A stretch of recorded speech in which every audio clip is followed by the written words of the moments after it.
C'est donc officiel, le Pakistan et l'Afghanistan sont en guerre, une guerre ouverte, a même précisé le gouvernement d'Islamabad ce vendredi.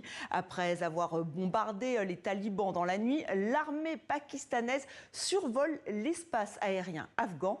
Comment expliquer une telle escalade? Les précisions de Timothée Marouzé.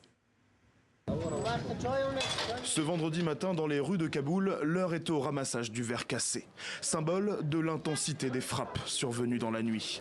Il est environ 22 h jeudi soir quand les premières détonations retentissent.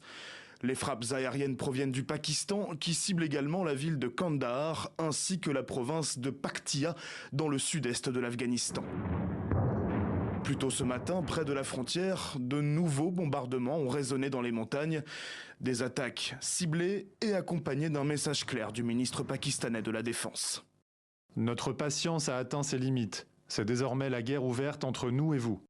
Des frappes qui interviennent en réponse à l'attaque survenue la veille contre des bases militaires pakistanaises, se justifie Islamabad, la goutte d'eau de trop pour les talibans afghans. Nous nous battrons jusqu'à notre dernière goutte de sang. Ils ont fait de nos écoles des martyrs, ils ont bombardé nos mosquées.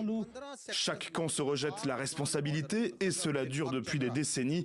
À l'origine des tensions, la ligne du rang, frontière tracée par les Britanniques, est contestée depuis toujours. Lorsqu'est créé le Pakistan en 1947, la ligne du rang devient pour les Pakistanais très naturellement une frontière internationale. Voilà. Et malheureusement pour eux, aucun régime afghan n'a reconnu cette frontière comme étant une frontière. Donc elle ne peut plus jouer le rôle de frontière.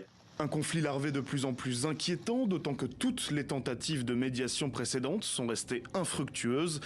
À noter également que le Pakistan est une puissance nucléaire et doté de l'une des armées les plus puissantes du monde musulman.